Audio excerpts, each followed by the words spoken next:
Jaya Radha Madhava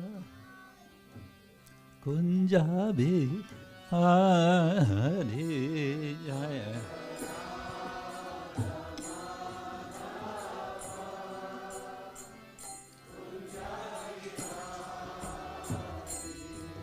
Jaya Radha Madhava Kunjabi Hari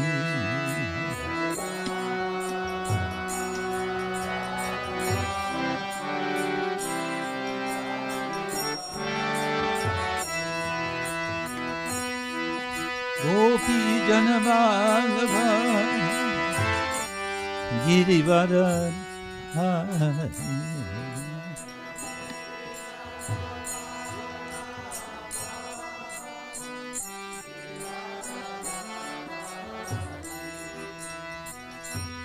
Gopi Janavallabha Girivara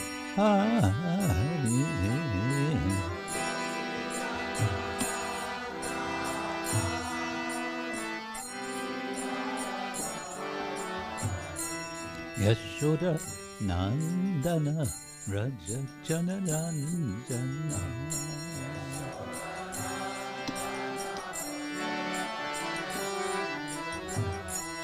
Yashoda Nandana Raja Jananandana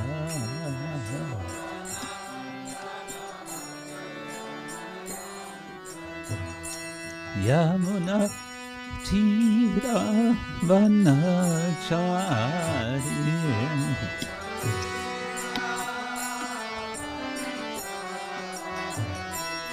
Yamuna Tira Vanachari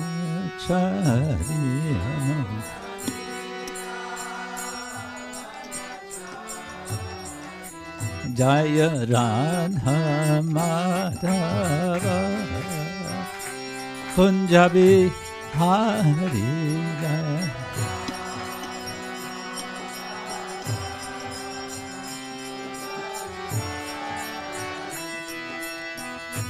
Gopi Janavallabha Girivara Hari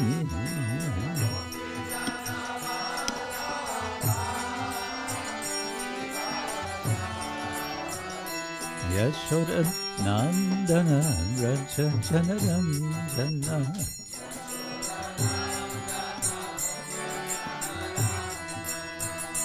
Yashoda Nandana Raja Jananandana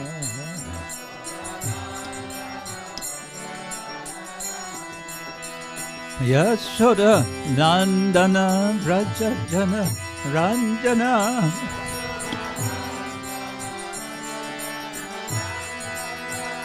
Yamuna Tira Vanachari Yamuna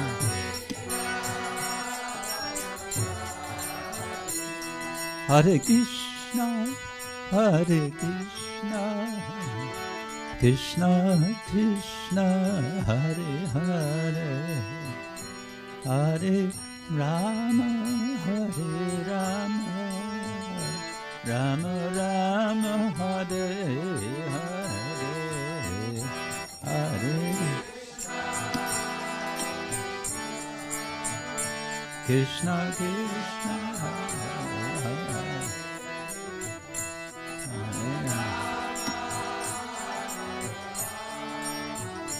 Rama Rama Hare Hare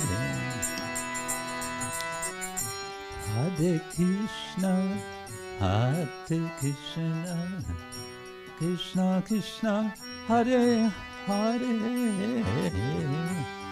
Hare Rama Hare Rama Rama Rama Hare Hare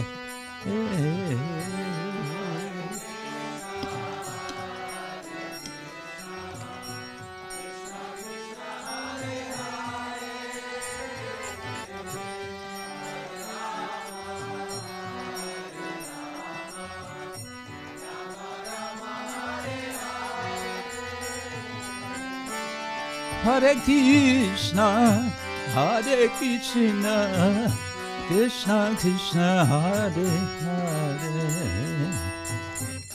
Hare Rama, Hare Rama, Rama Rama, Hare Hare.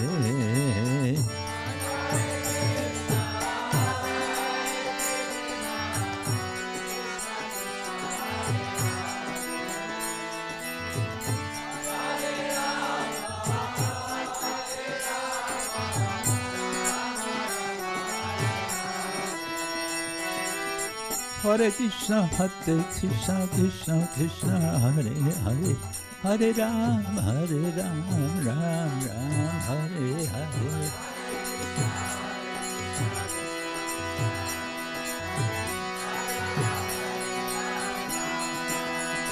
Jaya Radha Madhava, Jaya Kunja Bihari,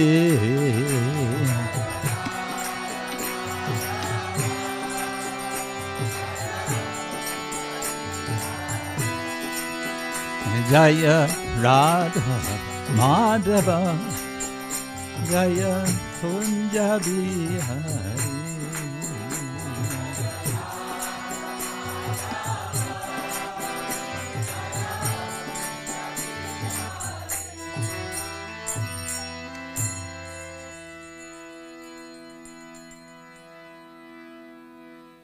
Prabhupada ki jai, Ananta Koti Vaishnava Vrinda ki jai, Shri Shri Prahlad Lakshmi Singadeva ki jai, Shri Shri Radha Madan Mohana ki jai, Shri Brahmotsava ki jai, Shri Maha-Brahmotsava Utsava ki jai, Gour Premanande.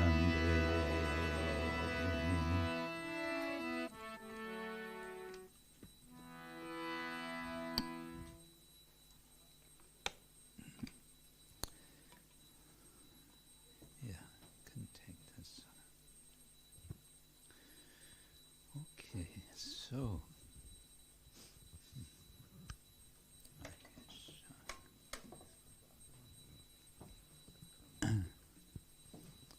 ja, ich habe ein elektronisches.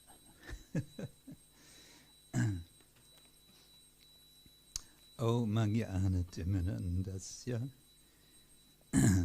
Jnananjana Shalakaya Chakshurunmilitam Yena Tasmai Shri Gurave Namaha Shri Chaitanya Manobishtam Stapitam Yena Bhutale Swayam Rupa Kadamahyam Dadati Swapadantikam Vandeham Shri Guru Shri Yukta Padakamalam Shri Gurun Vaishnavangscha Shri Rupam Sagrajatam Sahagana Raghunatam Vitam Tam Sajivam Sabaitam Savadutam Parijana Sahitam Krishna Chaitanya Devam Shri Radha Krishna Padan Sahagana Lalita Shri Vishakhan Vitangscha Nama Om Vishnu Padaya Krishna Pristaya Bhutale Srimate Bhaktivedanta Swamin iti namine Namaste Saraswati Devi Gauravani Pracharine Nirvishesha Shunyavadi Paschatya Deshatarine Vancha Kalpatarubhyascha Kripa Sindhubhya Evacha Patitanam Pavanebhyo Vaishnavevo Namo Namaha. Hey Krishna, Karuna Sindhu, Dinabandho Jagatprat, Gopesha Gopika Kanta, Radha Kanta Namostute, Tapta Kanchana Gaurangi, Radhe Vrindavaneshwari, Rishabhanu Sute Devi, Pranamami Hari Priye. Prahlada Hridayaladam Bhakta Vidya Vidaranam Sharadinduruchim Bande Parindra Varanam Harim Vagisha Yasya Varane Lakshmim Yasya Chavakshasi Yasyaste Hridaye Samvit Tam Nrsingham Aham Bhaje Ugram Viramaha Vishnum Jvalantam Sarvato Mukham Nrsingham Vishanam Badram Mrityam Namam Yaham Sri Nrsingadeva Ki Jai. So, in this discussion on the occasion of the 40th Brahmotsava festival, the we can say birthday celebration of Lord Nrsingadev, I would like to begin by reading from Srimad Bhagavatam. And first I have to find the verse which is known by some of you. I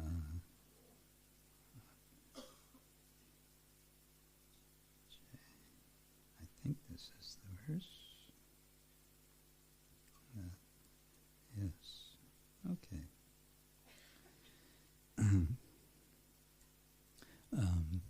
Yeah. Okay. Om Namo Bhagavate Vasudevaya.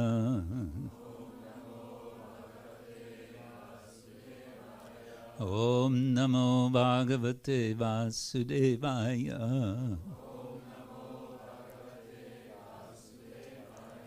Om Namo Bhagavate Vasudevaya. Narayanam Namaskritya Naram Chaiva Narottamam Deving Sarasvating Vyasam Tato Jayamudirayet Nashta Prayeshva Vadreshu Nityam Bhagavata Sevaya Bhagavati Uttama Shloke Bhaktir Bhavati Naishtiki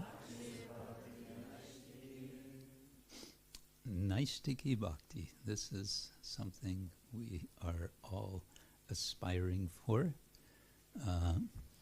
It comes from the word Nishta, which is a combination of sta, which means to stand, and ni, which means down. And it comes to mean what Srila Prabhupada would often refer to as being fixed in Krishna consciousness. So this is the aim which is offered. Nashta prayeshva badreshu nityam bhagavata sevaya bhagavatyuttama shloke bhaktir bhavati naishtiki. It's a hopeful statement. It is a reassurance that if we hear from Srimad Bhagavatam, this is a result of this hearing of Srimad Bhagavatam.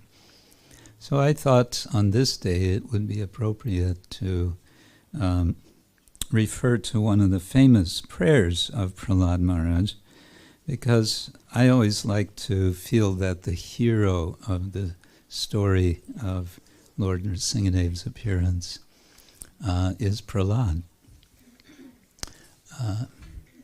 And we are especially inspired seeing Nrsingadev.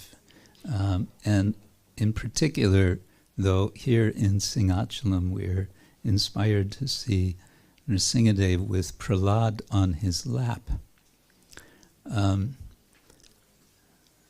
There was a question that came up before installation of Prahlad Nrsingadev, whether it was proper or not proper that Prahlad would sit on the left leg of Nrsingadev. Yeah. What would be a problem? Well, according to Shastra, the proper iconography would be that the left knee is for Lakshmi. Lakshmi sits on the left knee. So what is Prahlad doing sitting on the left knee? So there was quite some concern about this, you remember?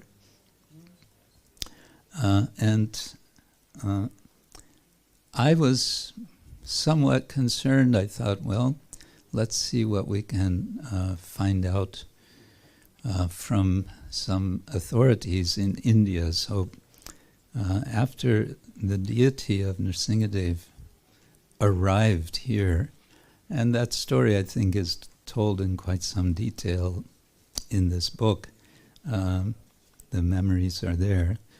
Nrsingadev arrived sooner than anyone expected. One day, there he was, in a big wooden box, sort of like, you called for me, here I am, so, and we had to sort of say, well, we're happy you're here, but your temple is not ready yet. This building was under construction at the time. What shall we do? Well, we put him in a temporary place, and we started making ornaments and dress for him, and so on. And at one point, somehow I was asked to sort of oversee the worship of Nrsingadev, and I thought, well, that's very wonderful, but I have no clue. How would one imagine you're put as to oversee the worship of Nrsingadev here at Simhachalam. They say, okay, you're in charge now. And you sort of, right, okay. So I thought, well, I better go find out something. So I went to India, went to South India, visited several temples. I didn't get the systematic training that our Gour Keshava Prabhu, Gour Keshava Bhattacharya, yeah, he's a Bhattacharya, officially, yes. Yes, you can call him Bhattacharya ji. Temple priest, so can be called Bhattacharya, but temple priest. Okay. In any case, I didn't have this systematic training. I had a more touch and go sort of learning process. But one of the first stops I made, and this is getting to the point about Prahlad with Nrsingadev, I made a stop in Hyderabad. I had learned and was able to, I had learned that Samphat Bhattacharya was residing in Hyderabad. And I knew that Samphat Bhattacharya had presided at the installation of Shri Shri Radha Madan Mohan, I believe it's the name of the deities, in Hyderabad. That Srila Prabhupada had, you can say, commissioned Samphat Bhattacharya and his team to do the installation. And they did the full thing.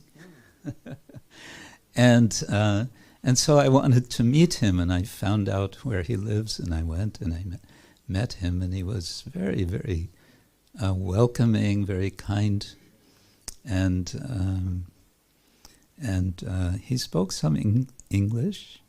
And I remember when I mentioned to him my mission, that I'm learning about worship of Nrsingadev, he immediately started quoting verse after verse after verse after verse after verse of Bhagavatam from memory. You know, it was just kantastha. It was in his.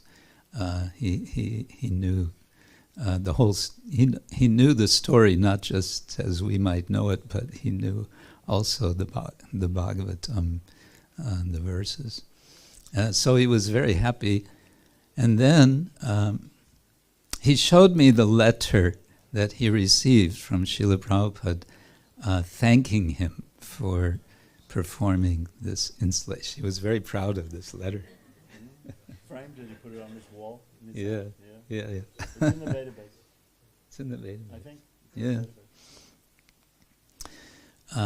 And then I dared to take out a photo of our Nrsingadev. This was before he was installed. And I showed it to him and I said, Sir, can you please tell me, there is some doubt about this form we want to install Nrsingadev. Is this a problem that Prahlad is on the Lord's left knee? And I sort of nervously waited while he looked at the photo. And he looked and he turned his head and he said, interesting, he said. Interesting. And I asked, is it a problem? And he said, interesting, but not a problem. So, yeah. So we especially here at Simhachalam, we worship Nrsingadev in his most peaceful form. He is most peaceful with Prahlad on his lap. And I always thought, parents, sometimes they'll put their child on one knee and sometimes on the other knee. So, and maybe sometimes the wife is also on the one knee or the other knee. So it doesn't have to be one or the other. So I like this unusualness of our Prahlad Nrsingadev. And in any case, the point is that Prahlad is with Nrsingadev on his lap. Nrsingadev is very peaceful.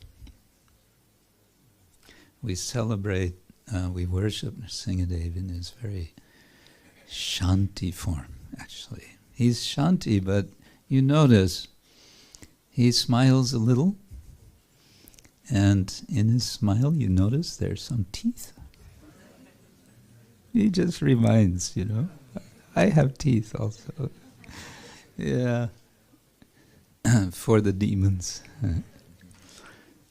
So I thought it's good if we begin this discussion with a famous verse from a prayer by Prahlad, and which very much shows the mood of Prahlad Maharaj. He says, Naivod vijay paraduratyaya vaitaranyas Tvadvirya kayana mahamritam magna chitta Shoche tato vimukachetasa indriyartha maya sukaya varam udvahato vimudhan.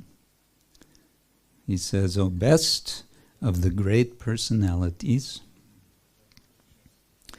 I am not at all afraid of material existence.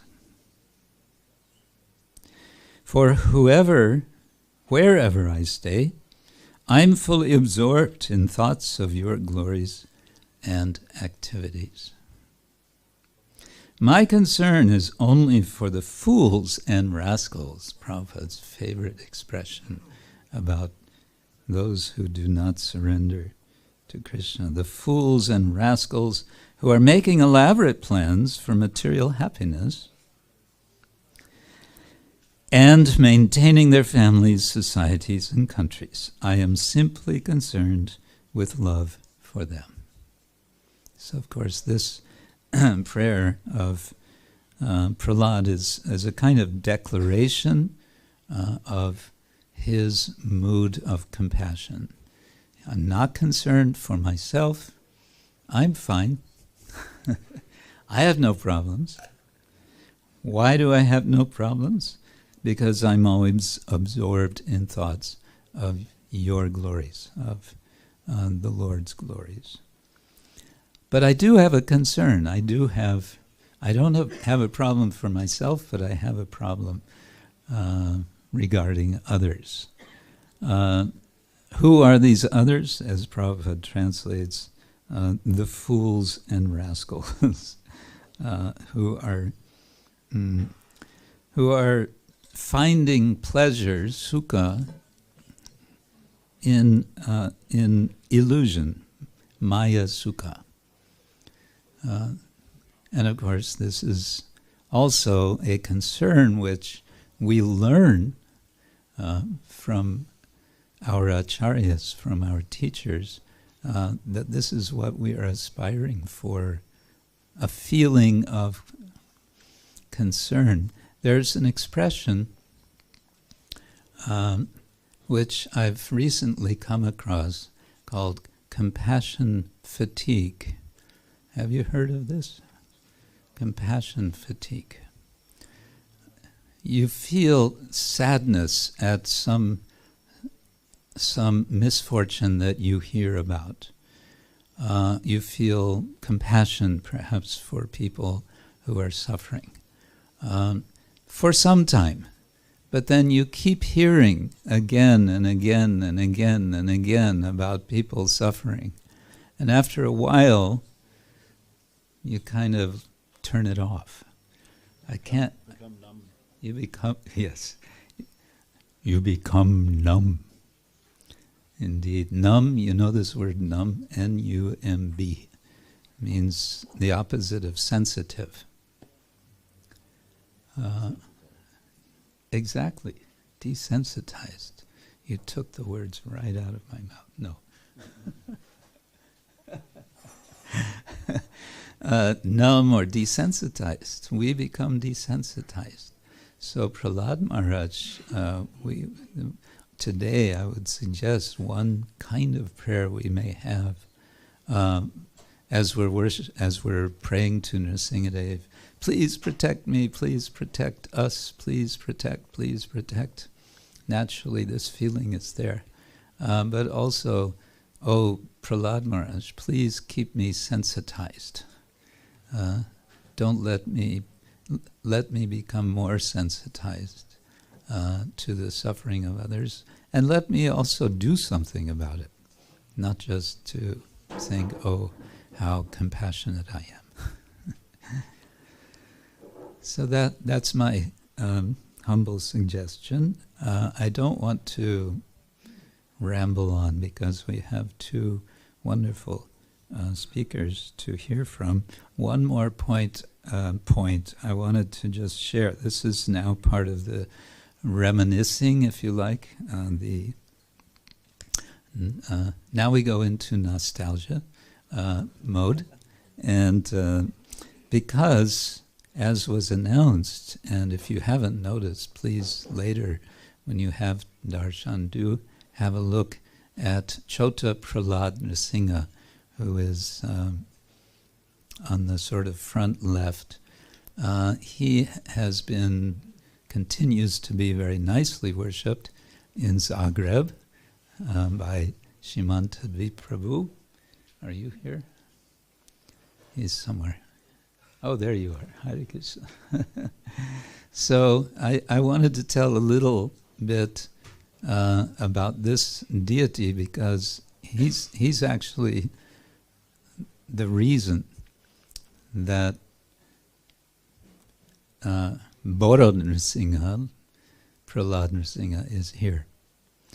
So I was in Shridham Mayapur as assistant to HH Swami at the time. This would have been 1979, I believe, around Gour Purnima. Must have been around Gour Purnima. And I was together with him in his room in the Conch building. We were, I don't know, on the second, third floor, and he had his room there. I was there in the room, and have to confess I don't remember the name of the devotee, but one devotee came and knocked on the door and came in and he said, Maharaj, I want to give you this gift. I want to give you this deity. And it was little Prahlad Nrsimha. So HH Swami graciously received the gift, and after some time, and this devotee who gave, after some time he left, he was very much thanked, and then he turned to me and he said, well, Nrsimhadev has come, I guess we should worship him. So I was the, we say in English, the sidekick. You say in Australia, sidekick? Yeah. I was the assistant, so this became part of my service. Wingman. Huh? Wingman might be better. Wingman? Wingman. Wingman. I never heard that before. Wingman. Okay. On the side. Yeah. Sidekick. Yeah. So anyway, I was the assistant, so that meant it was it became part of my service to do the worship. And at some point, the white book appeared. The Archanapaditi. And we got a copy, and Maharaj said to me at that time, I think you should start worshipping following this book. And so I started doing that.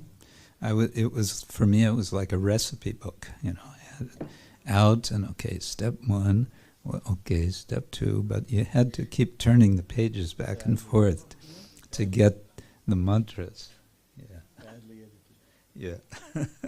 Anyway, the point is, at one point then, when the farm was found by this Swami, then the question became, who are we going to worship? And we were informed this farm is very close to the Iron Curtain. Jai Shri Shri Prahlad Lakshmi Nrsimhadev Ki Jai. Yeah, so the logical conclusion at that time was we need protection, we need to have Nrsimhadev, and Prahlad Nrsimha, as we had been carrying with us, traveling with and worshipping, we understood he was just kind of smiling and saying, well, it's obvious. You just have myself installed in a bit larger form. And so this is how the idea came for Nrsimhadev to come. And as they say, the rest is history. And the history is going on. And I think this is the other thing we want to reflect on today, is that it's an ongoing history. It's not something past. We're not celebrating 40 years of Nrsimhadev and sort of, well, now it's over.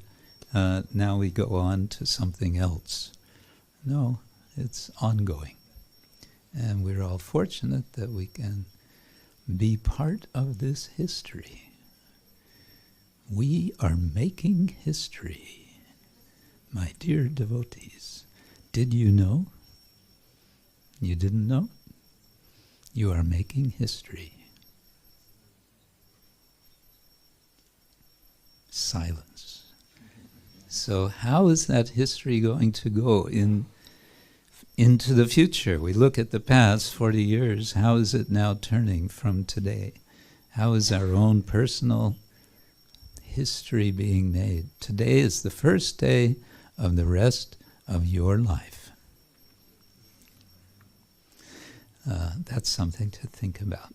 I'll leave you with these thoughts, and thank you very much. And now I look forward, I think you also look forward to hearing from His Holiness Sacinandana Swami Maharaj. Hare Krishna.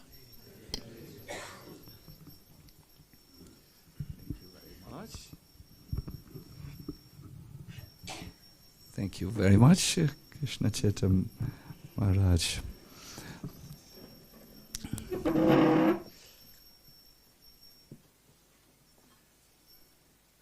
I would like to speak about 2 points today and request you all to join me. Namo Vishnu Padaya Krishna Prashtaya Bhutale Shrimate Bhakti Vedanta Swami Niti Namine Namaste Saraswati Deve Gauravani Pacharine Niveshesha Shunyavari Bhaskatyare Satarine Jaya Sri Krishna Chaitanya Prabhu Nityananda Shri Advaita Gadadhara Shivasari Gauranga Jaina Singha Srina Singha Jaya Jaya Nisingha Dev Jaina Singha Srina Singha Jaya Jaya Nisingha Dev Jaina Singha Srina Singha Jaya Jaya Nisingha Dev Jaya Singha Srina Singha Jaya Jaya Nisingha Dev Srina Singha Jaya Singha Jaya Jaya Nisingha Dev Jaya Singha Jaya Jaya Nisingha Dev Baladesha Jaya Padma Mukha Padma Vringa Baladesha Jaya Padma Mukha Padma Vringa Baladesha Jaya Padma Mukha Padma Vringa Baladesha Jaya Padma Yugadatma Vringa. The Nrsimha Purva Tapani Upanishad informs us that there was trouble in the universe, and the Devatas, the celestial beings, felt troubled not only by the external situation. There was some conflict with the Asuras brewing, but there was also something else. They were a little introspective and understood we are not just in trouble from external enemies, we are also in trouble from from ourselves, from internal enemies. I remember once Srila Prabhupada was asked, what is the greatest enemy of the devotee? And Srila Prabhupada immediately said, he himself is his greatest enemy because he is still attached to nonsense. He himself is his greatest enemy. So the enemy is not only outside, the enemy is within. The enemy is us, so to say. So the Devatas, the celestial beings, understood this problem. And they began to feel afraid of death, of the material existence per se, but also of sins and their reactions, their karmic reactions. So they asked Brahma, the creator of the universe, please, this is a universe where there is trouble brewing. There's trouble from the environment. There's trouble from death. Our own bodies are decaying. And there's trouble from ourselves who do things which are harmful for us and bring sinful reactions. Can you please tell us something so that we can become free from these three kinds of troubles? We have heard that these troubles are adhyatmic, adibhotic, and adidevic. You know, they are coming from our own misguided selves. They come from other beings with whom we are surrounded, and they come also from external influences like floods and what else is there. We had the driest summer here in Europe. Did you see in Germany that everything turned brown? It was so hot and so dry. This is Adi-Devic klesha. So, can you tell us something that helps us to become free from this? And Brahma at once had an answer. He said, there is one mantra. It is called the Nara Singha Anustup mantra, by which you can conquer all these fears. And then he instructed them in the mantra. And I would like to give you this mantra. I have brought my little music box here for emphasis.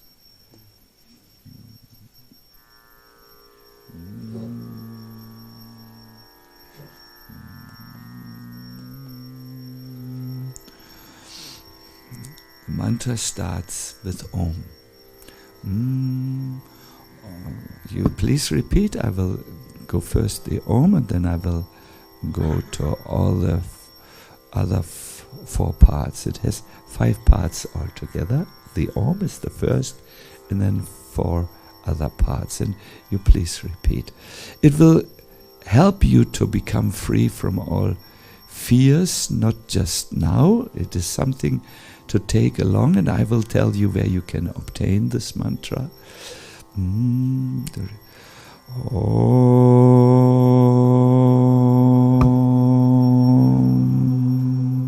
Please say. Om.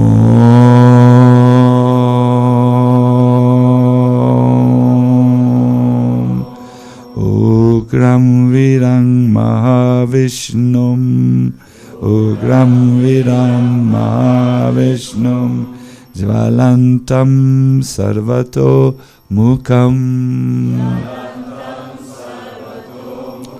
Nrisingham Vishanam Bhatram Mrityumityam Namamyaham Yam Namamyaham Om.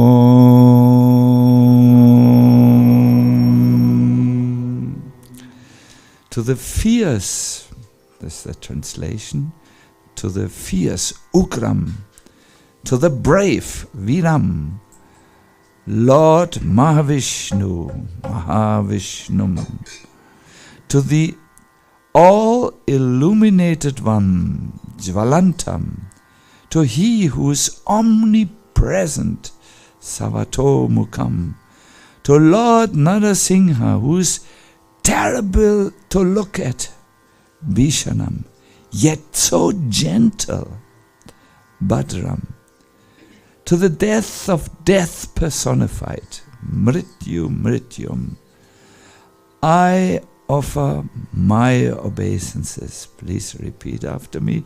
Namamyaham. Yes. Therefore, those who are afraid of death, who are afraid of the karmic reactions to the harmful activities they did in the past, or those who are generally afraid of material existence, they should take shelter in this mantra. Someone who takes shelter in this mantra and who chants this regularly conquers all these types of fears of material existence. My dear devotees, this mantra is not something to be chanted only when you are a visitor to this temple, where eventually in the course of their worship the pujaris will chant it and you will recognize it and you will chant along. No, this mantra should be taken by all of us outside of the temple into our own lives, into our own, if you so want, temple, the temple of our heart, the place where we do our devotional activities. If you can make this a regular function, you will see how your life changes all of a sudden. There is another mantra which is found in the Bhagavatam. You please repeat after me.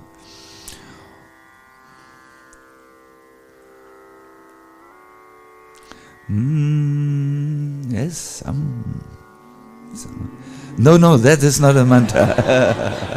This is an expression of well-being. Om Namo Bhagavate Vasudevaya Tejas Tejase Avirbhava Vrajanaka Vrajadamstra Kamashayan Randaya Tamograsa Grasa Om Svaha Avayam Atmani Bhuyishta Om Shrom. And let us do this 3 times. Om Shrom. Om Shrom. This mantra can be found in the 5th canto, and one of you has a mobile distraction machine with them, mobile telephone. If you can tell me the exact reference. 5:18:8. So those who take notes, please take the note 5:18:8. No? This is a mantra which is from the Bhagavatam. It is also a very powerful mantra to worship Nrsimhadev. My dear devotees, maybe by now you have noticed that Krishna conscious practice is not a walk in the park. That's what they say in England, to something which is very easy and comfortable, a walk in the park. No, on this path you are confronting your own weaknesses, your own attachments at times, your own unwanted things, and we require help to do this. So we always say, when the human being comes to his own limitations, it's time for them to turn to the Almighty One, to look for Ashraya or shelter where it can be found. To look for something this world cannot give us, and also not take from us. And when we look for that something which the world is not able to supply us with, we must knock at the door of the Almighty One, the Lord, Lord Nrsingadev. You can find this mantra, this Nrsinga mantra, from the Nrsinga Purva Tapani Upanishad, section 2. You can find it in the new mantra book, which will be released very soon. Those who are nectar hunters have already made it out. It's on the altar at the present moment, where we cannot go, we normal people, but it will come off the altar and will be available in our shop for a modest donation. So you can obtain it, and there you will find this amazing mantra that can help you to become free from all the fears which you might face. It is better than psychotherapy, except for the heavy cases. We have also some of them, but the normal things you can take care of with this mantra. So, yes, this is the first thing. I once wanted to know what is a lion. And together with another exploring Swami, His Holiness Bhaktivigyan Goswami Maharaj, we actually went to a lion park where there were wild, free-roaming lions in good functioning order. They were real lions, not tamed pussycats. We needed to pass through 2 gates. I already knew when our car went through the first gate and the gate closed after us. Okay, I get the point. Then we drove on and we passed through the second gate. You know, in case the wild lions make it through one gate, there is at least the other gate to stop them. So when that closed, I knew we were on our own. And we went through lions, and my first impression was they were absolutely boring. Some of them were sleeping on the top of trees, others were dozing off in lion prides, and I became also overwhelmed by Tamagun and decided to disobey the strict orders of the rangers. We were not supposed to put down the windows, because they are not, when they smell food, canned food for them,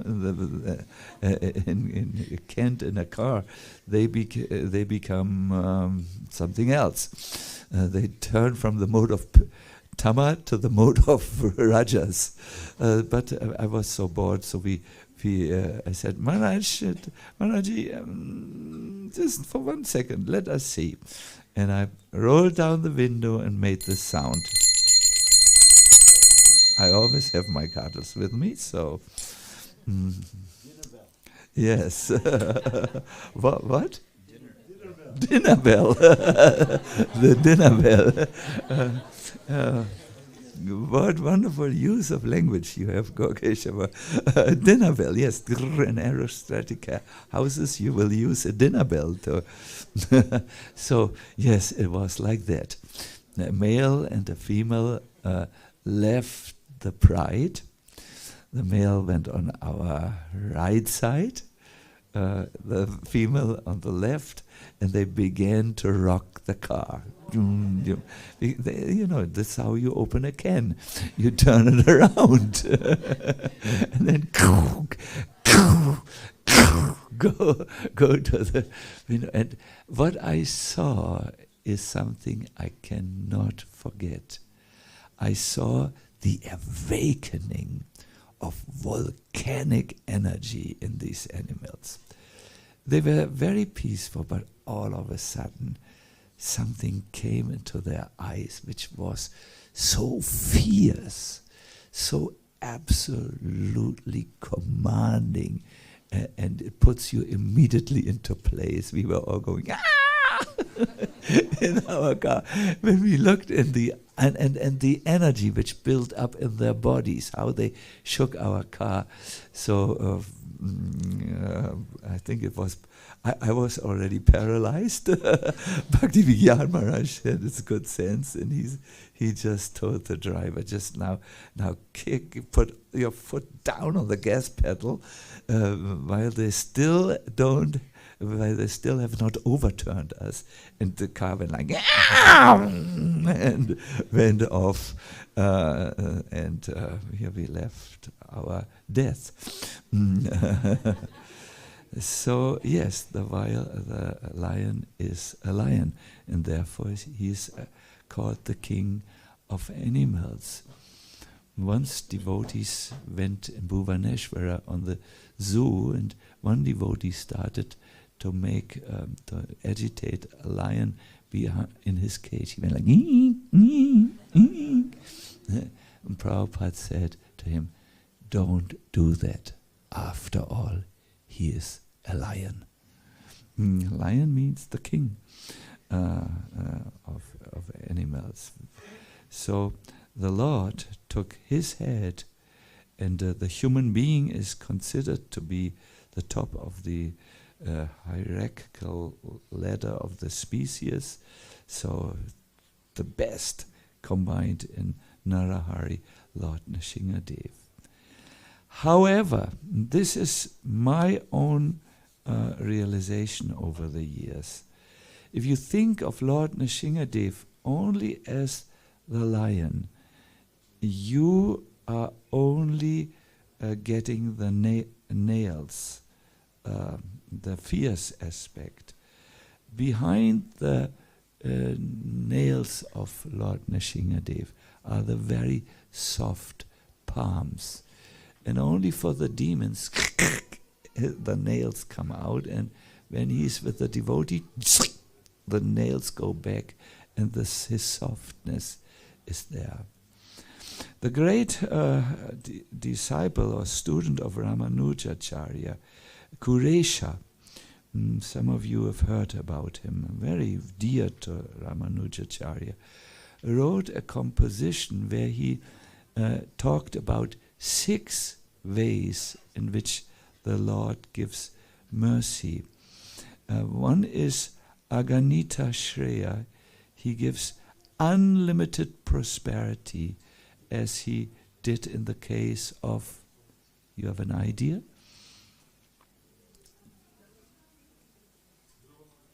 Dhruva Maharaj. Yes, he gave him a greater territory than even his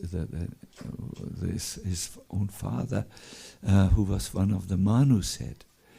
The second way, or anyone else, how does the Lord give mercy when he gives, or to whom did he give riches?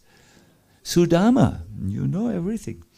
The next form in which the Lord gives mercy is a kind of mercy, it's called Agha Shoshanat.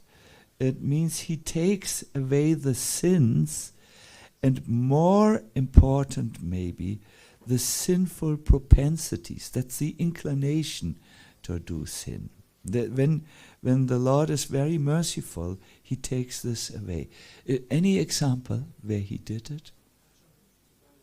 Ajamil, wow, that's a wonderful example.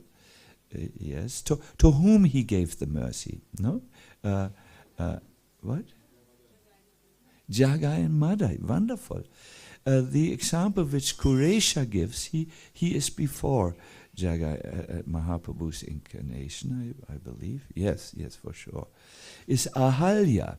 Ahalya had sinned with another man than her husband, and Lord Rama had been cursed to become a stone. Wow, that's a curse, and suffered as a stone. When Lord Rama came by, he decided to give this Aga Shoshanat Kripa, the mercy where he takes away sins and sinful propensities. And he touched that stone, it was a big stone, with his lotus feet, and the dust of his lotus feet freed Ahalya. Immediately from the stone, a beautiful lady emerged, Ahalya. The next way in which the Lord gives mercy is called simply Al-Dhariyad. It means he shows mercy by being magnanimous or being very compassionate. Any example of a devotee who received this type of mercy of the Lord is magnanim. Oh my God, this English word is very difficult. Yes, magnanimity. Some close. You know, this in Deutsch Großzügigkeit, or a type of mercy which you do when your heart flows over with compassion. An example from Krishna Lila, please. To whom showed Krishna mercy which was very compassionate? Akrura? Kubja. Oh yeah, Kubja. The example which Kuresha uses is Draupadi. She was disrobed, and the Lord creatively protected her by supplying unlimited amount of sari material. We are now in the fifth type of mercy. It's called fourth type of mercy. Atarti Nirvatanat. It is a type of mercy where all types of worries are taken away. I think some of you want this mercy because I'm preaching to you and I know what is worrying some of us. This mercy is a very special mercy. All types of worries and distress are taken away. Could you think of an example of someone who received this type of mercy? Yeah. Arjun, yes, he was very worried at the beginning of the battle of Kurukshetra. Anyone? Any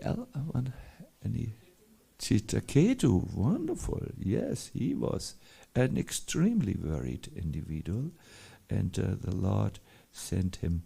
Took care of him.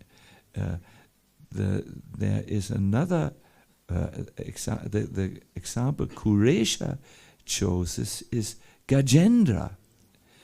He was first of all a cursed being. He was King Indradumna in a past life. He came in the elephant body, and then he went into the water where he was attacked by a crocodile, and they fought for an amount of thousands of years. I forgot the exact number of years. A long time. It was a long struggle. And Gajendra was losing. He was bleeding from the leg where he had been captured, and he knew this struggle ends in death, my own death. And the crocodile had gotten the advantage, over him. He was just bleeding out. So then he prayed to the Lord, and the Lord appeared to him. He severed the head of the crocodile with his chakra, and released him also from his curse by bringing him back home, back to Godhead. The fifth type of mercy is Abhayam Pradhan. It means freeing from fears. And the example of this is a famous example from the Ramayana. Do you know? Or do you have a clue? Who comes to mind? Who was freed by Lord Ram from all fear. Sugriva, that's a wonderful example. Our author, Kuresha, uses Bibisan as an example. He was always together with his demoniac brother Ravan. He saw his atrocities. He felt in some way bound. He couldn't leave him. But then finally he surrendered. He came to Ram. He got that courage. It happened. It happened when he was expelled by Ravan, and the devotees around Ram. The devotees around Ram wouldn't accept him.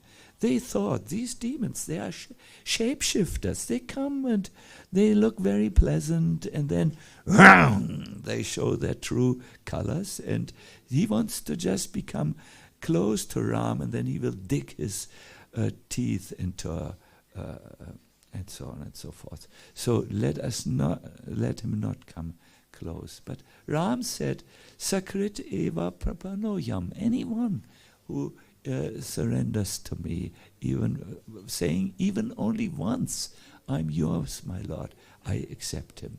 So in this way, Bibisan got freed from all fears. Now the sixth type of mercy is called the Vatsalya Kripa. Vatsalya, there is the word Vatsa. It means a calf. Sorry? Calf, the calf. The calf is cared by the mother in many wonderful ways. Have you seen calves being taken care by their cow mothers? Have you seen? What do they famously do? They give a good licking bath. And they protect them against rain, against hail, and so on. It's interesting when a parent affectionately calls their child by a name. They will call, "Oh, Vatsa, Vatsa, come here, come here." The small child is called Shishu. I think our Advaita Singha could call his little girl who dances Shishu. It means darling, and Vatsa means a small one. Small one, come. It's an affectionate term, and the mercy of Nrsimha is known as this Vatsalya. No, this very parental type of mercy. Therefore, it is wrong. It is so wrong, my dear devotees, if you only see Lord Nrsimhadev as fierce. He's fierce for the demons, not for you. Don't make Lord Nrsimhadev only your chokidar, the one who takes care of the troubles, your bodyguards, God-like person. No, Lord Nrsimhadev has parental-like affection. He is affectionate through his parental ways. And you will see, especially this form of Lord Nrsimhadev, where he unconventionally puts Prahlad. The point I learned so much today from Krishna Kshetra Maharaj is in Brihad Bhagavatamrita we find that the Lord takes him on his lap, but we do not find information on which knee he puts him. So usually he would put Prahlad on his right knee, but here he's just so overwhelming with affection that he doesn't care about these fine rules, and he puts him on the left, and then I think he on the right, and he after all licks also Prahlad Maharaj, gives him a parental shower in some ways. He's very, very affectionate. And you will see my dear devotees, everyone who has come here and who has passed from numb Krishna consciousness to an alert form of Krishna consciousness, he has seen, or she has seen, that Lord Nrsingadev is extremely active in the life. Extremely active. When you have your little time, your minute with Lord Nrsingadev, I know the festival is like a boiling ocean of attractions, but if you can make that personal time out of the ocean of humanity and step before him and pray, you will see that miracles unfold in your life. You will feel, first of all, accepted by the Lord, the way you are.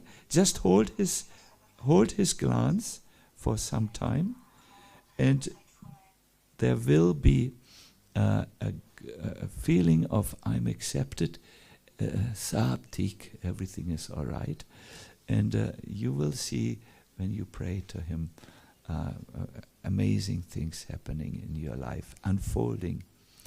So yes, so summary, there is this mantra. Do you know the name of the mantra? The first mantra? Nrsinga Anustup mantra? Yes, it is. It is called, our Bhattacharya informs, it is Mantra Raja, really.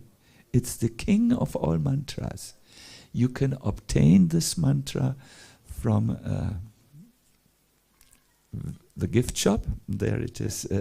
I mean, there the book is available, complete with history of this place. Yes, small donation. If you are so poor that you can't get it, I will give you the Lakshmi, because in this age of Kali, we are we have no problem with Lakshmi. So you can have from us. You can go to Gour Krishna, because you might be ashamed to go to me. Gour Krishna is very compassionate and will not. So you please all get this mantra. It is the king of all mantras. From one perspective, there's also the Maha-Mantra and other mantra. But this is known, celebrated throughout the universe with kettle drum as the king of all mantras. You can chant, please. You can also go to the Bhagavatam. Who remembers the quotation where it is? Yes, you know everything. 5:18:8. Don't just go to the Bhagavatam. If you are very poor, you can. In the shop there is, and you can find this, and you can make a photo of the mantra, all for free. We are not selling mantras, and that's one thing. And the second thing is, let us understand. He has very soft paws. Do you understand the word paws? Yeah, this part, very soft. He's very, there's Vatsalya Kripa in him. Good. Therefore he is also, have you seen? He is just holding Prahlad so gently with one of his hands, no? You can see. Dobro. Good. I thank you very much. Now we will give the microphone to a devotee to whom the German Yatra is extremely grateful. He came at a time when our pujaris, which are now there, Ramananda Gopal on a daily basis, and Amara, and also Antayami Krishna, they were still very young. They were not yet trained in all this, and he came and he gave for 3 days. Was it 3 days? Isn't it a successive series of the most amazing pujas which we had ever seen. We were just told, I know, we would not miss one puja. Sometimes they started early. Sometimes we climbed up the roof of this temple, yes, to install something. There's a photo of on a shaky platform, but we were all held up by the energy of the Lord Nishingadev. We were floating for 3 days in a really stream of traditional first-class homas, pujas, yagyas, and Yavastu ceremonies. Everything was complete there, and we were very grateful. I think the Lord must have smiled on our next speaker. He's Gokesava Maharaja, Gokesava Bhattacharya. For us as God brothers, we call him our master, our Prabhu. So we will request him to do this. Now I'm a little bit in a Gokesava. I think you should sit here because you can be better seen. As you like? So. Yes, I think so. Oh, musical chairs. He has a loud voice. Loud. No, but it's you can see everyone better, and they can see you.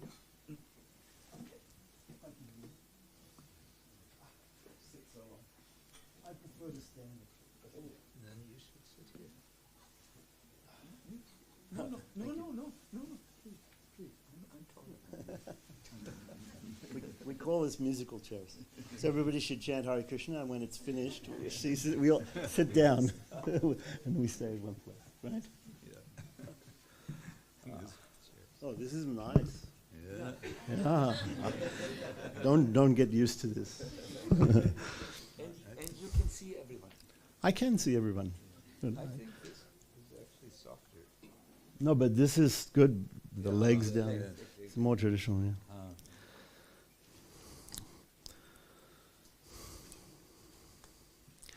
Radha Krishna Samarambam Sri Krishna Chaitanya Madhyamam Bhakti Vedanta Paryantam Vande Guru Paramparam.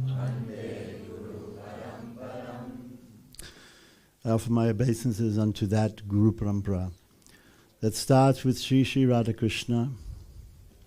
In the middle, Sri Krishna Chaitanya Mahaprabhu, and comes up to our beloved spiritual master, His Divine Grace A.C. Bhaktivedanta Swami, Srila Prabhupada.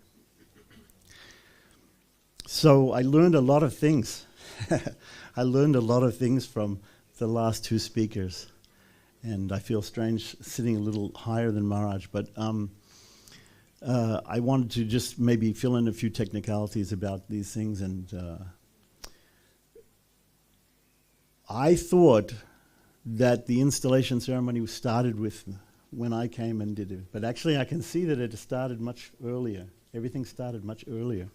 Of course, the deity of Lord of Sri Sri Prahlad Narasimha had come before I came here, and you made all the arrangements for getting the Lord from India and making the paraphernalia and getting the clothes made and bringing so many nice lamps to make it look very authentic and traditional as it is in South India. But there's another thing which I didn't know until yesterday. Yesterday I was acquainted with this idea that there was a small deity of Lord Narasimha here before. So that is actually a very traditional way of doing things. That system is called Balalaya. So when people get the idea to worship the Lord in a particular form, what they first of all do is they want to build a big temple, they want to have a big deity. It can't immediately manifest. So what they do is they get a small deity and a small model of a temple. Sometimes you see this when property developers, when they want to make something, they'll have a showroom while the houses are being built, and they'll show, this is a model house. It's going to be there. Please buy. like that. So to get people enthused, to get people ecstatic about the Lord's coming, the system in Pancharatra, which is our system of worshipping the Supreme Lord, is to install a small deity in a Balalaya. So there's a worship of the deity immediately starts, while the construction of the big temple and while the big deity is being made and brought before he's installed, like that. So I didn't know that you had done that, but that is actually very traditional. So I don't think any temple in ISKCON has done this. So I was amazed to hear this, that there's been the presence of Lord Narasimha here. And again, Maharaj mentioned that there was an idea, you mentioned, I don't know which one of you mentioned, maybe both of you mentioned that there was an idea to situate Lord Narasimha here on the border of several countries. And in fact, on the Iron Curtain was there. It was right? We had communist countries, and there was a lot of preaching going on in communist countries, and Prabhupada was very happy that all the devotees from the West were going there and secretly taking a lot of being daring, and going and preaching in Russia and these places, Eastern Europe. Years later, we found out it was not at all very secret. Oh, The police were watching. They knew everything. Recording everything. Okay. Maybe they didn't understand what a terrible what a terrible philosophy we are preaching.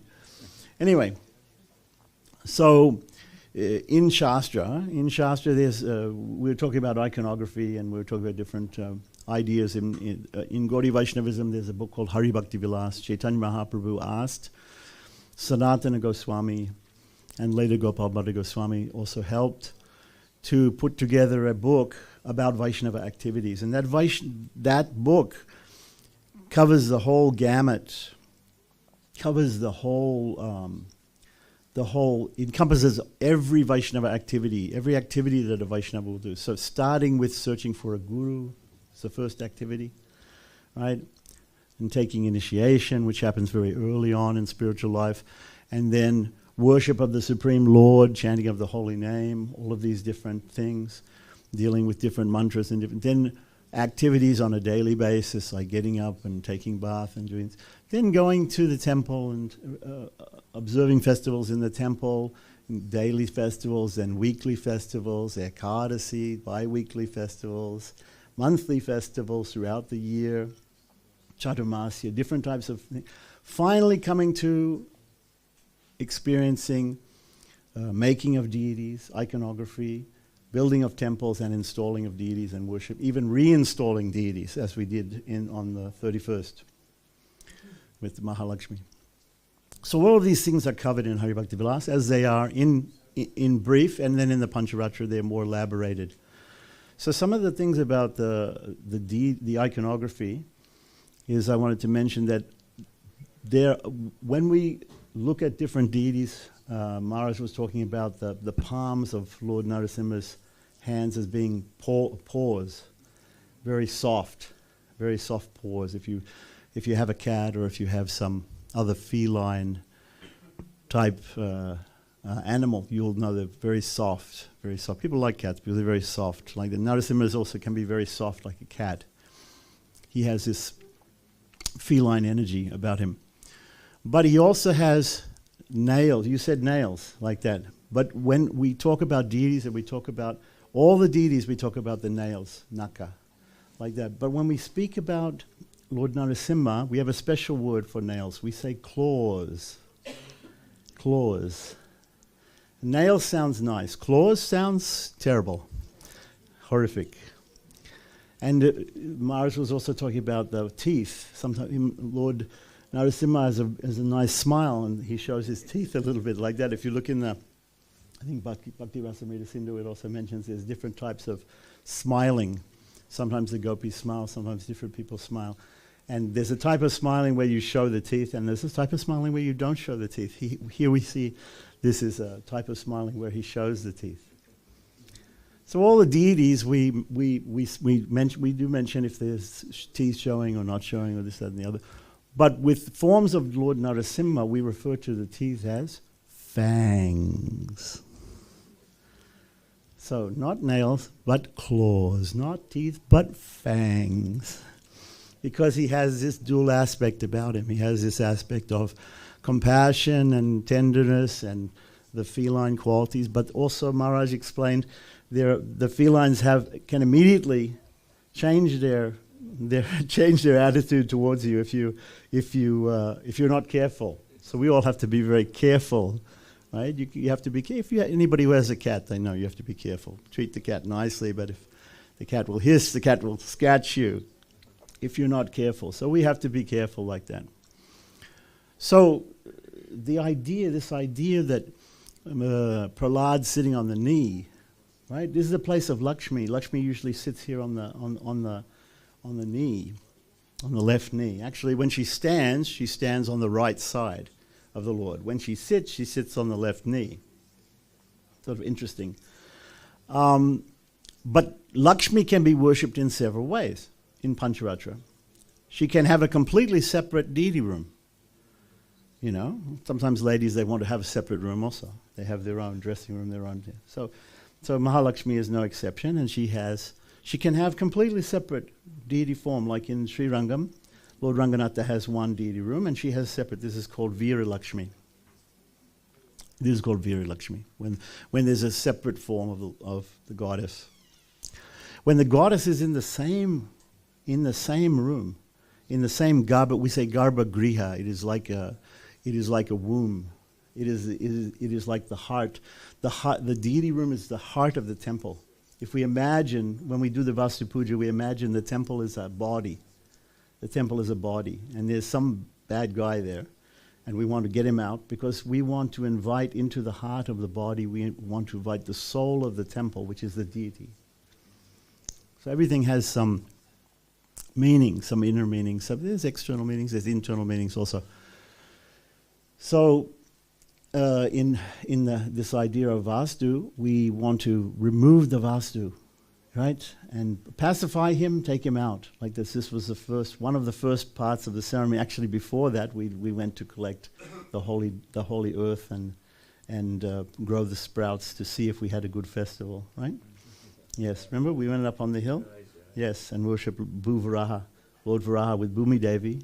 Because you do anything on the earth, you have to also pray to the Lord's other consort, Bhumi Devi, the goddess of the earth. Because the goddess of wealth and the goddess of the earth, they had different, they have different attitudes. Bhumi Devi is there; she's sitting in one place. Lakshmi is always going here and there. So if Lakshmi is supposed to be there and Prahlad is not there, then is there a problem? Where is Lakshmi then? Who knows? Where's Lakshmi? There's another way to worship Lakshmi. Yes, you know. You said it's on the right side of the chest. No, you're giving away the answer. Okay. You asked me. Yes. Okay. So it's okay. It's all right. Very good. You remember from yesterday. Okay. So we were discussing this yesterday with some people. All right. So there's a third way. Lakshmi can be in a separate deity room. She can be sitting next to the Lord, either sitting on his left knee, if he's sitting, or standing next to him on his right side, our left side. Or she can be somewhat unmanifest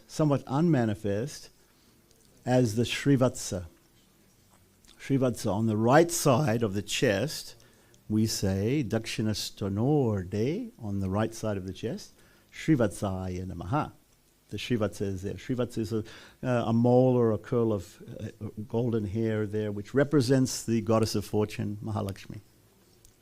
So if you look, when you get the chance, after being initiated properly, you can get the chance to go inside and go very close to the Lord. You can see on the right side of his chest there's the mark of Mahalakshmi is there. The mark of Mahalakshmi is there. So for those persons who are worried, oh, Prahlad is sitting, there's no place for Lakshmi. No, he's sitting there, but Lakshmi is there. And she has her place on the right. And it's only fitting that he should be on that side, right? Because she is on the other side. She is on the other side. If he was on the left side here, then, which is his right side, then there would be some too much closeness for Lakshmi, and maybe we wouldn't be able to see Lakshmi. So it's only fitting. The way the deity is made is only fitting like that. Yeah, so there's no problem like that. As Swamiji said, so one of my teachers of Pancharatra, as recommended by His Divine Grace Srila Prabhupada, who recommended at the Hyderabad installation, I think it was in '76, in the Janmashtami of '76. You can look up these things in the database. They're all confirmable. That Srila Prabhupada told the devotees there, he very much liked that letter he wrote to Sampad Kumar. Said, I very much liked all of the ceremonies, all of the yajnas, all of the pujas were very neat and clean and very nice, like that.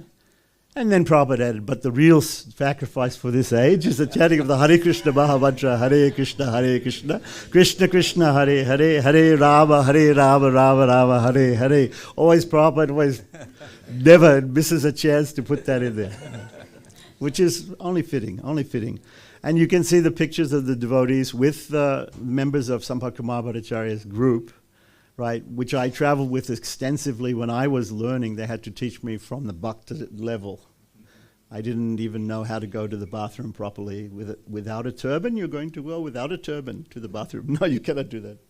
So I was taught from the very beginning, this, oh no, left, no, right, everything clockwise, everything like that. Oh, you are right with your left hand. Oh, it's unfortunate, but anyway.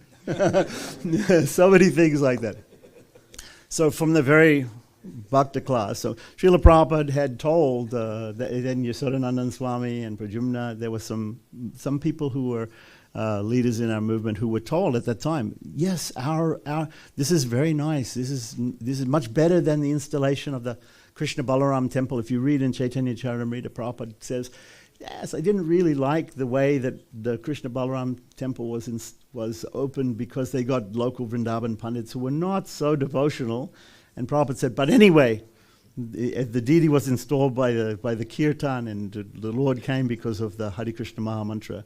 And similarly here also, I have to thank everybody because I played a very small part, and everybody came and chanted the Hare Krishna Maha-Mantra. And this is the real way in this age that we call for the Lord to come, right? Prabhupada says, like crying of the baby for the mother, isn't it? Right, please come, mother.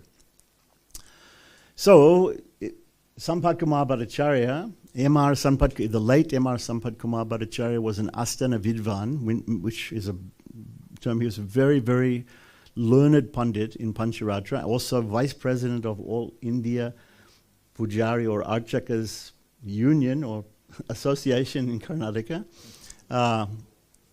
And he was an expert in Ramayana, and he was the head Pujari of, who has heard of Tirupati Balaji? Tirupati Balaji temple is a Vaikanasa Agama, it's not Pancharatra Agama. But the consort, the Mahalakshmi that is the consort of Balaji is called Padmavati. So Padmavati Devasthanam is in Tiruchenur in Andhra Pradesh. He was the head pujari of Tiruchenur. It's a Pancharatra temple, so he knew everything about Pancharatra. So Prabhupada recommended next time we do this, some of our men, they can learn this and they can join in like that. So I heard this instruction. Previously in Australia, Prabhupada had come, and he wanted to start to introduce some of these things. He said, we have a great culture, we have a Vedic culture, and we can introduce some of these things. He was translating Chaitanya Charitamrita at the time, and in the purport he said, at the installation, when he came to Melbourne to open the new temple in Dank Street, he said, at the installation, it's there in Chaitanya Charitamrita, all the devotees and guests should chant Purusha Shuktam. So I'm like, how are the guests going to learn Purusha Shuktam? But anyhow, and we were all expecting Prabhupada up until the installation, he's going to give us Bhagavatam classes, he's going to say, I'm not going to give class in. He said, I'm not giving any class. What? Then what will we do? If somebody's told you tomorrow Bhagavatam's class is cancelled, then Prabhupada said, from now till the installation, Only Purusha Sukta class. Everybody has to learn Purusha Sukta to chant. So he had brought a tape recording and played it. We had the sheets. We had Baj. So he told us all to learn Purusha Sukta. A few of us learned. And that is how he started to introduce bit by bit. He started to introduce Vedic. So I already had this idea when I went to live in India, and Prabhupada had given different people instructions to learn, go to Radharaman and learn from Radharaman. Radharaman also. Radharani is unmanifest, right? You don't see, you go there, you don't see any Radharani. You see her clothes, you see a crown, but you don't see her. She's also unmanifest, so just like here, Mahalakshmi is also in the Mula Vigraha, in the Dhruva bearer, we say, in the main deity, the stone deity, she is there as the Srivatsa. So that is completely appropriate, completely appropriate. Now, I wanted to say something about Brahmotsavam, because I talked about the deity like that, and I've talked extensively about the actual ceremony of the installation. But after installation is the birth of the temple. If we think of the temple as a body, right, the construction is the pregnancy, and the pratishta, the installation, and the starting of the formal starting of the worship of the deity is like the birth of the temple. Is like the birth of the temple. What do we do on the day when we were born? We have a big party, right? That is called a birthday party. So when people say to you, oh, I'm going to Brahmotsavam, what is it, Brahmotsavam? It is Lord Narasimha's birthday party. It is Lord Lakshmi Prahlad Narasimha's birthday party. Like that. So it is the birthday party for this temple. So somebody might say, well, Lord Narasimha was appeared at a different time. Yes, you have to celebrate that also. That is his traditional birthday, and you have to celebrate that also. So Narasimha Jayanti, you have to come here, and you also have to come for Brahmotsavam, because that is the particular birthday of this temple. That is the particular birthday of this temple. And so what do? We try to recharge the temple with spiritual energy. Not that there's no spiritual energy, but sometimes things get, every project needs maintenance, right? So we have to maintain the Lord's temple. We have to maintain the worship of the Lord nicely. So it gives us a good opportunity to continue the maintenance of the Lord and to make everything. Every time there's a Brahmotsavam, we should try to do something nice and make something. We need to give presents to Lord Narasimha, actually. Right? One time I was in Melbourne, and Janmashtami, the kurma, kurma, cooking with kurma. Yeah, it's a good friend of mine. Anyway, so they would open the presents at midnight when Krishna Janmashtami. So one time he opened some presents. He had a big box of Cuban cigars, and a big bottle of champagne. Somebody had given like that. Okay, it's sort of very strange, like that. Of course, Krishna doesn't, but the thought is there. Right? When we give a gift, it's the thought that counts, right? I was reminded of this when you talked about Kuchela, Sudama Brahman. We also call him Kuchela, like that, because he had only some puffed rice, which was not sufficient to give to Krishna and Rukmini. It was very basic food, right? It wasn't kingly food. Right, it wasn't worth giving, but he gave it and they enjoyed it, like that. Anyway. Smoking and hookah. Yeah, okay.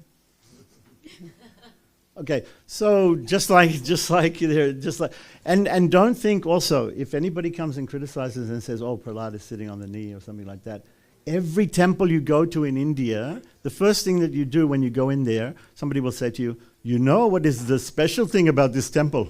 Like that. So now, I haven't been to one temple where they say, this is just the same old, ordinary Narasimha temple. So you go in there and say, oh, he has got 32 arms. He has got, his smile is like this, or when you bathe him, the liquid goes blue. Every temple you go to, there will be something. There has to be. And this is called Sthala Puranam. Sthala Puranam means, we know Bhagavad Puranam, and there's many Puranas, but every temple has got a story, and that story has to be written, actually. Should be written down and kept. And that is a traditional history of the temple. I don't know who's doing it. Somebody should do it. No, I- just there- published the book. Yeah? It's just out Okay, now. good, good. And that is called Stala Puranam. Stala Puranam means the history of the place, the history of the particular place.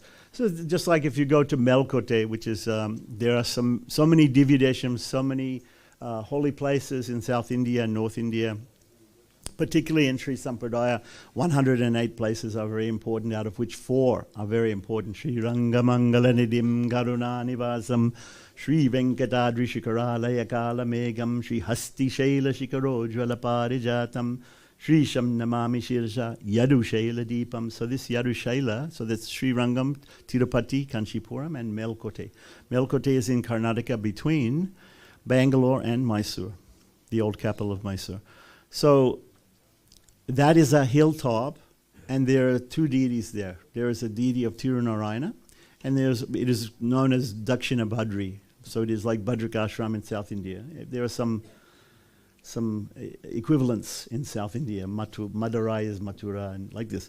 So it is Dakshina Bhadri, so there is a Tirunarayana deity there. But there's also, up on top of the hill, there is this deity of Yoga Narasimha, like that. And just below the temple, actually there's a secret passageway from the temple into a cave.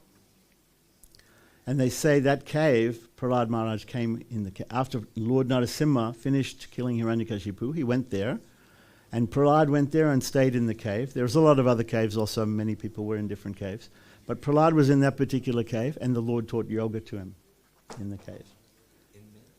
Melkote. Yes. Melkote, yeah. So up 365 steps, one step for every day of the year. From there you go in the cave. When I first went there, there was one very small, skinny pujari, and he took us outside in the cave, and he wanted us to go through the secret passage into the temple. But we were too big to do it. But we saw you can go through, and then we saw from the other side, but we didn't actually go through. And I don't know now whether it's open. I think they close it. But if you have some chance to go there, from the temple they may open the door and show you there's the cave. Like that. So very nice. I have a memory from that temple. You have a Memory. memory? Yes. You want to tell your memory, Swami? Oh, it's just very short.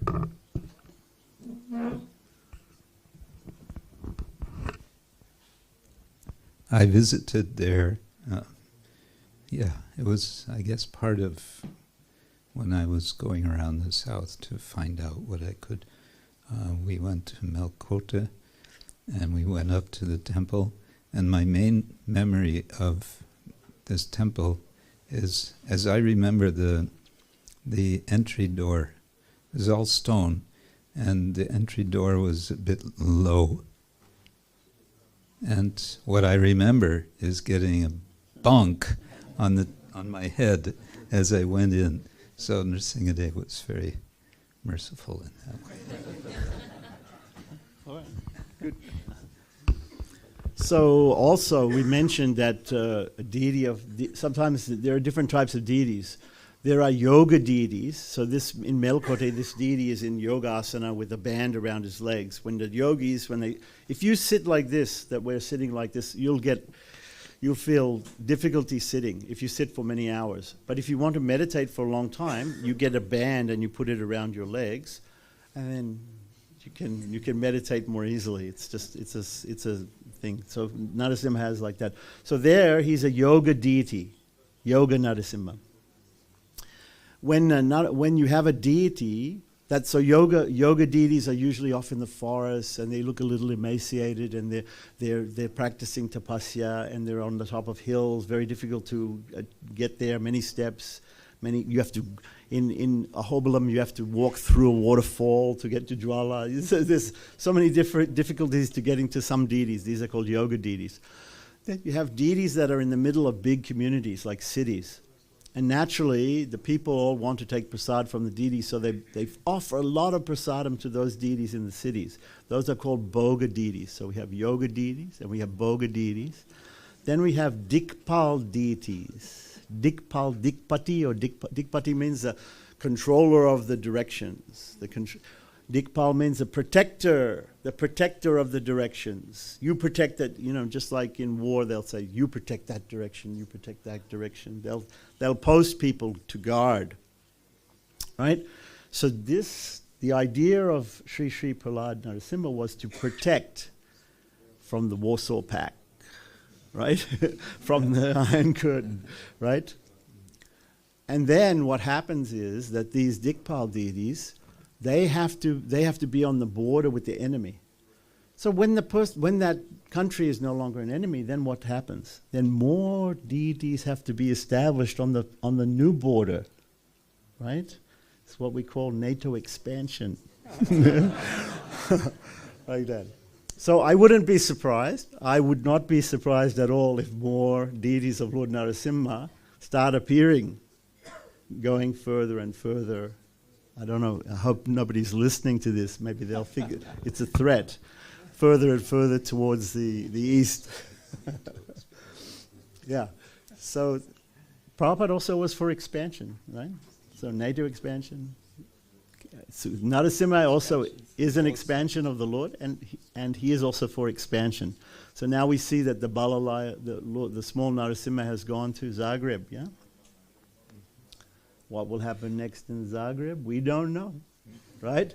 When the small deity goes, then all of a sudden, after some time, maybe a large deity manifests, a temple manifests.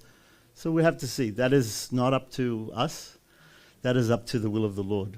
Am I right? Yes. Okay. So this is the type of deity that was installed originally. Now he is more of a friendly type of deity that is giving us a lot of prasadam, and he's not too worried anymore about the communist threat, right? No. So anyway, I was thinking about all these things, and then coming back to the Brahmotsavam, it is the birthday of the temple. So there is what we call in English a liturgical calendar of the temple.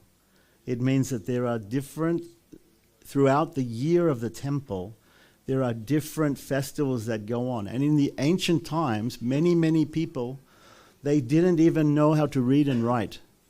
So they could go to the gurus and acharyas and listen, or they could listen to the stories from the scriptures, but they didn't know they weren't very learned.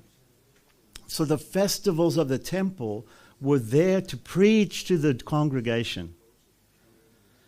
So normally in Pancharatra, the idea is that in April, April is actually New Year in India, because the sun moves into Aries, which is the first sign of the zodiac, and therefore they consider April to be just around after Lord Chaitanya's appearance.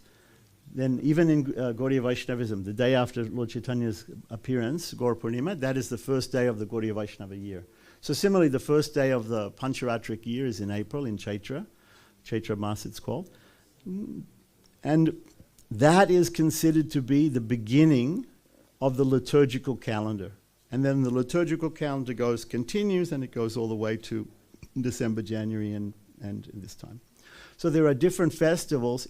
Brahmotsavam may come at any time, because the temple can be installed and can be opened at any time for a particular temple. But then there are these series of festivals. And what do these festivals represent? The very first festival is the festival of surrender. The festival that represents when the devotees take initiation, when they surrender at the feet of the Lord. That is called prapati or sharanagati. Sharanagati, surrender to the Lord. And then the very last festival of the year, that is called Vaikunta Ekadasi, Namalwar Mokshanam, like that. It represents when the devotee at the end of his life goes back to Godhead. So the beginning of our spiritual life is when we surrender to the Lord. The end of our spiritual life is when we go back to Godhead and the Lord embraces us. So every year, these festivals, and there are so many festivals throughout the year. We even have this Hera Panchami type festival in Jagannath Puri, where there's a mock fight between Jagannath and Lakshmi. That also goes on in Sri Rangam between.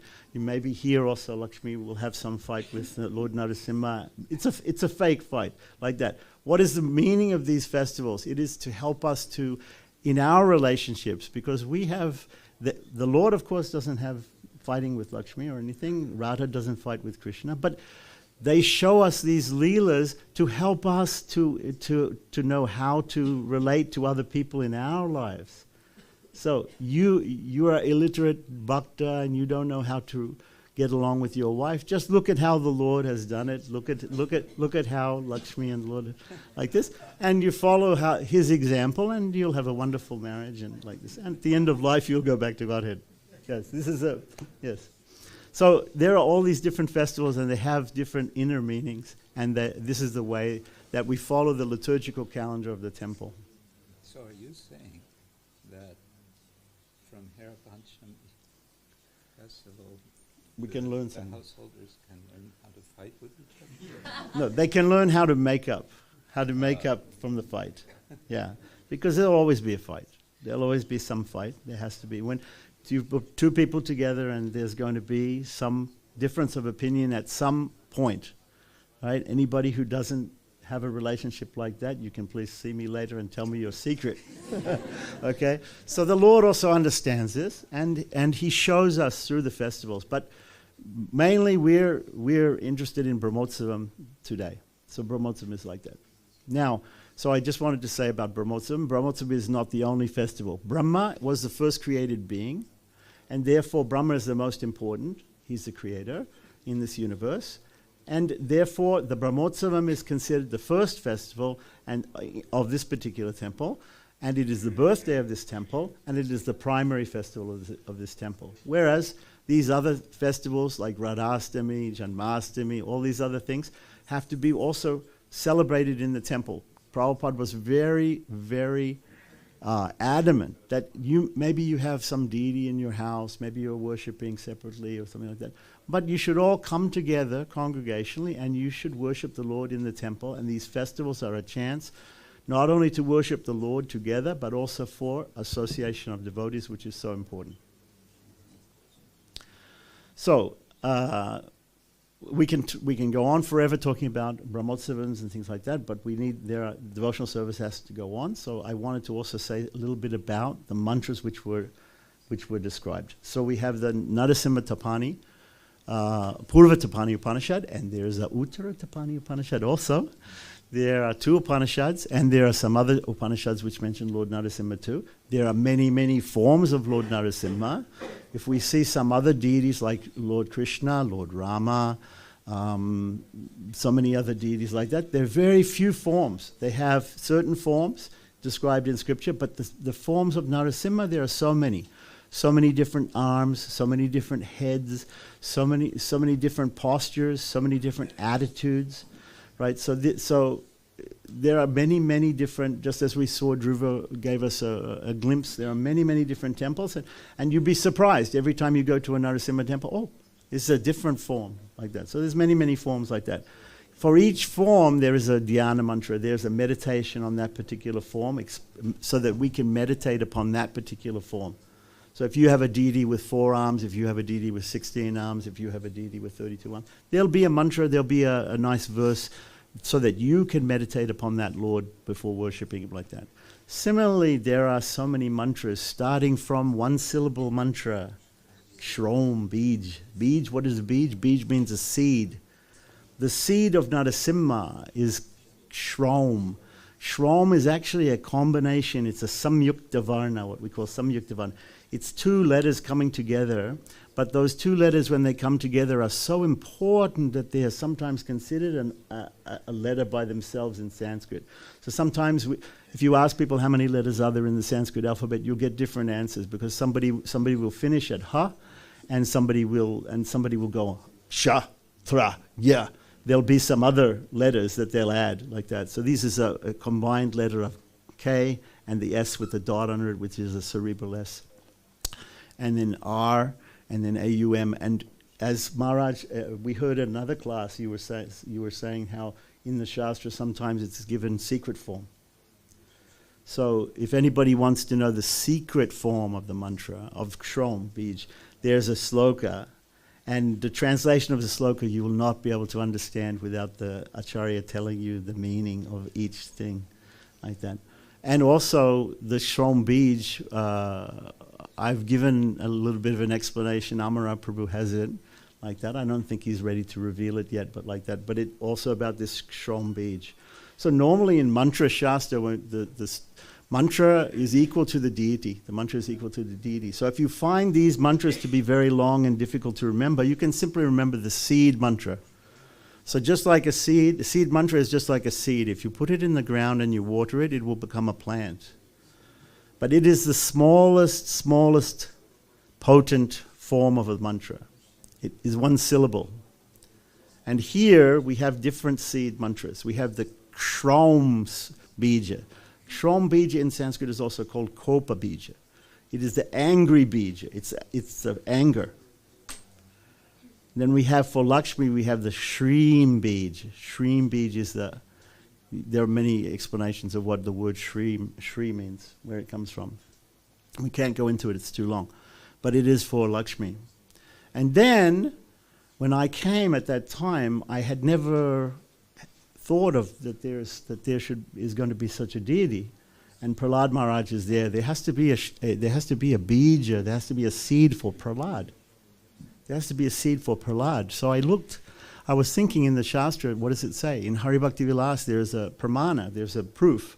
In there it says, if you have no mantra that you know, because normally we should take a mantra from an authorized place, we should get mantra in Guru Parampara, we should get mantra from Shastra, like that.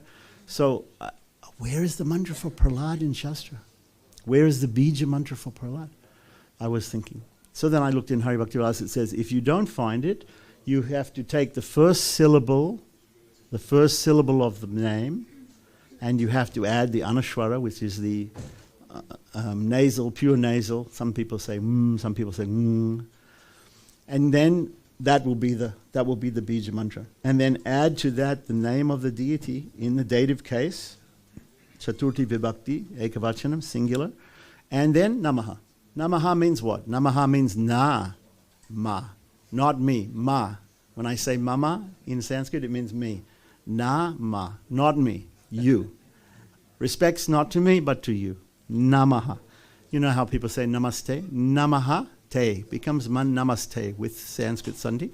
Namaha, not to me, to you. Namaste. So namaha means like that, respects. So Prahladaya is the dative case of Prahlad, and we take pra, and add Anuswara. It becomes pram, or as Swamiji likes to say, prang, right? Prang.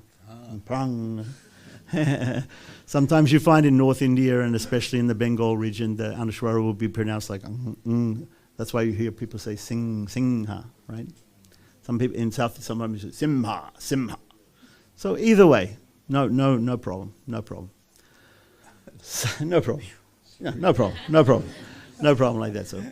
So Pram Prahladaya Namaha. Pram Prahladaya Namaha. This will be the Mula mantra. From the seed comes the root. When the seed grows, the plant makes a root. The root mantra comes from the seed mantra. So first in Mantra Shastra, the first thing to learn is the seed. Next, learn what is the seed for Krishna? Who knows? Swamiji knows. The Kleem.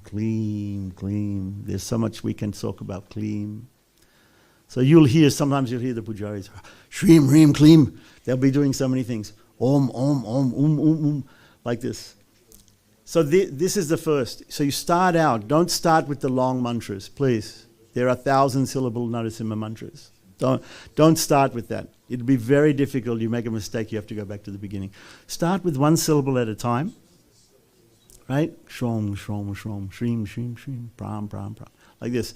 Then work to the Mula mantra, the root mantras. Pram, Prahladaya Namaha, Shrim, Shriye Namaha.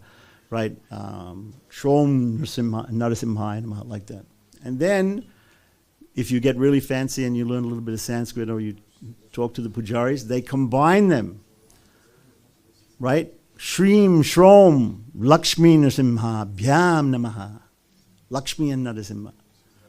Then we want to add Prahlad also. Or we can say Pram Shrom, Prahlad Narasimha, Bhyam Namaha. Or if we want all three of them together, we say Pram, Shrim, Shrom, Prahlad, Lakshmi Nrsimhe Bhyo Namaha. Right?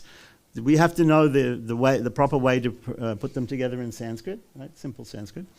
And then we can combine them all the worship of all three, like that. So this is a Mula mantra. After that, we get longer mantras. We get Gayatri mantras. We get Anustup mantras, right? Gayatri mantra is 24 syllables. Anustup mantra, 32 syllables. Then we get 108 syllables. These are called Mala mantras. Everybody has a Mala, has 108 beads, so the Mala mantras have 108 syllables. After that, we get 1,008 syllables. We get so many syllables like that. And we have to learn how to wear the syllables, how to immerse ourselves in the mantra. We should meditate on the meaning of the mantra when we use the mantra, because mantra is not just parrot that we say it. And we say it, while we're driving, we say it, but we have to watch the road. No, we say it, but we have to say it with intention. So the dhyana mantra, there's a dhyana mantra to get us in the right mood, and then there are all sorts of, you see the pujaris, they do all the sorts of nyasas, because we cannot touch the deity. We are not pure enough to touch the deity. Only the deity can touch himself. So we cover our hands with the deity's mantra. We cover our bodies with the deity's mantra. Then we are wearing the armor of Narasimha and we can touch him. Because he only touches himself. Here he is sitting on himself. Underneath this deity is a yantra, this two-dimensional deity. Two-dimensional yantra of Narasimha. So Narasimha sits on Narasimha because there's nothing more pure than Narasimha. And he must sit on the purest thing, so he has to sit on himself, like that. So all of these things are found in Mantra Shastra, and Swamijis are here to guide you in the Mantra Shastra, especially about Hare Krishna Maha Mantra. There's so much to know, like that. At the same time, it is very, very simple for the simple. Don't go out from here and think, I have to do all these things. Swami said, no. Right? Because there are no rules and regulations for chanting of the Hare Krishna Maha Mantra, right? Idi Sodasakam Namnam Kalikalma. In the Kalishantaranya Upanishad it says this is the easiest way, really easiest way. So there are many, if you want to follow all the rules and regulations and do things, you can do that. And of course you should try to avoid all offenses and everything like that. But even if you don't, it's going to work. It'll work. Don't worry. Because what does Lord Krishna say? Lord Krishna says, Sarva Dharman Parityaja, right? Maham Ekam Sharanam Bhaja. So he says, give up everything and just surrender to me.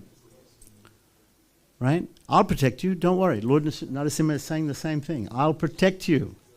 Right? That's what he's done with Prahlad. And if the Supreme Lord will take time out from his eternal leelas to protect one little boy, he will certainly protect us. He'll protect us. Right? So, Maham-ekam Sharanam Bhaja. We surrender unto him, he'll protect us. Right? Sarvam Pichana, Maham-ekam Sharanam Bhaja. Aham tva sarva papebhyo. I'll purify you. You're all sinful. You'll be purified. All your sins will fly away.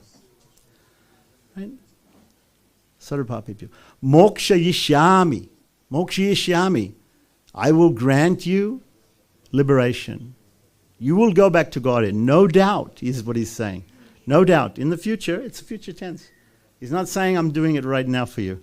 Right? Still you have a lot of devotional service to do. But he's saying, I promise. Right? Maharaj also gave Rama's promise. Krishna has made a promise. Rama has made a promise. Narasimha has made a promise. They're all making these promises. Right? You will go back to Godhead. And what does he finish off? He says, Mahasuchaha. What does it mean? Don't worry. Be happy, right? Yes, this is a song, but it's a copyright infringement from the Lord because he is the one who first said it. Right? Maybe we should sue, I don't know. But the point is that sometimes we worry, this is so difficult devotional service, but it can be so easy. So don't go for the difficult mantras. Don't go for the difficult pujas. Don't go for later on, if you want to do those things, that's fine. There'll be people around to show you. There's always somebody who wants to do the difficult way, right? Prabhupada said you can touch your nose like this, or you can touch your nose like this, right? So there's always somebody who wants to do it like this, right? Just to show you that he can do it, right? But it's not necessary. We can do everything the easy way. That is what Chaitanya Mahaprabhu did. He came and gave the easy way. So let's take advantage of the easy way. Lord Narasimha is here for the easy way. So although we've heard of all these wonderful mantras like Ugramviram and Abhishta, Abhaya, Bhuishta, Om, Shrom, right? There's some techniques for this. Start off with easy. Hare Krishna Maha Mantra is the easiest. All right? No rules and regulations. Hare Krishna, Krishna Krishna, Hare Hare. Hare Rama, Rama Rama, Hare Hare. See, I should have just started with that, and that would have been everything. Right.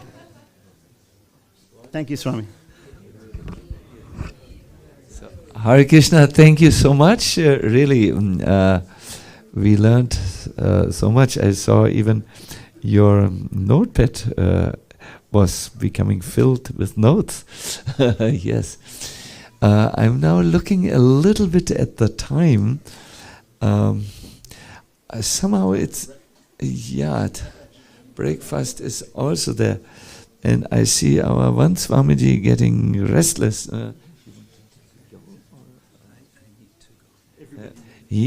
Okay. Then let us do like this. Let us complete here the lecture by lovingly calling out. Because we have a full program still coming, so lovingly calling out, Singha Singadeva ki jai, Singha Singadeva ki, Singha Singadeva ki jai, Go Premanandi, Hari Hari Bo.